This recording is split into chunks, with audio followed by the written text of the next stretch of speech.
on va partir du côté de Lyon. Lyon qui recevait un voisin, on peut presque dire ça comme ça, un voisin grenoblois, Yann Chabena. Et c'est peut-être le match qui aurait pu créer la sensation. Les Grenoblois ont tremblé jusqu'à la dernière seconde. Oui, les Grenoblois effectivement étaient venus chercher leur maintien ici dans ce derby rhône-alpin et les Grenoblois ont dû faire face à une farouche opposition et notamment celle de Lionel Nallet qui fêtait aujourd'hui son dernier match dans l'élite, lui qui est rentré sous un tonnerre d'applaudissements encadré par les deux équipes. Lionel Nallet, le capitaine de cette formation d'ores et déjà relégué en Pro D2 mais qui voulait quitter la tête haute ce top 14 à l'image de cette entame de match et de ce premier essai inscrit par Romain Loursac dès la 4e minute. Entame de match parfaite de la part des Lyonnais. Loursac qui va transformer lui-même son essai pour permettre à son équipe de mener 7-0. Des Lyonnais inarrêtables en début de rencontre à l'image ici de Diane Foury qui vient aplatir le deuxième essai de son équipe Lyon, mené 14-0 après 7 minutes. Les Grenoblois ont mis du temps à entrer dans la rencontre. Deux pénalités de Jonathan Wisniewski ont permis aux Grenoblois de recoller au score et puis surtout Charles McLeod ici en première période qui vient inscrire le premier essai de son équipe. Il va ramener cette équipe grenobloise alors sur le score de 14-11 et puis en fin de première période on va retrouver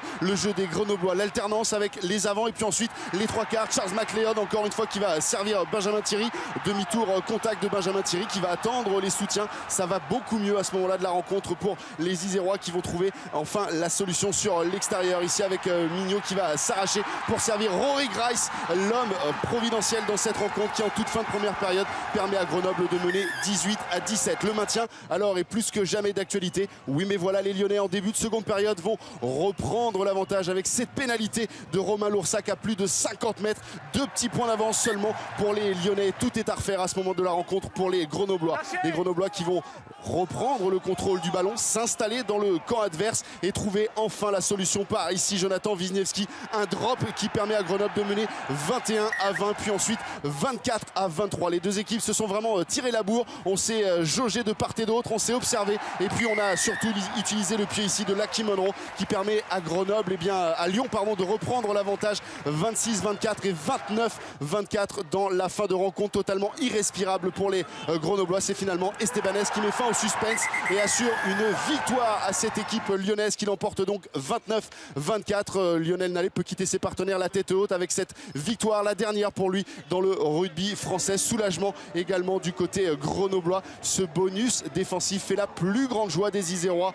Grenoble et Fabien Gegenbacher, l'arrière de cette formation iséroise, alors qu'on raccompagne ici Lionel Nallet. Gegenbacher et Grenoble seront bien en top 14 l'an prochain.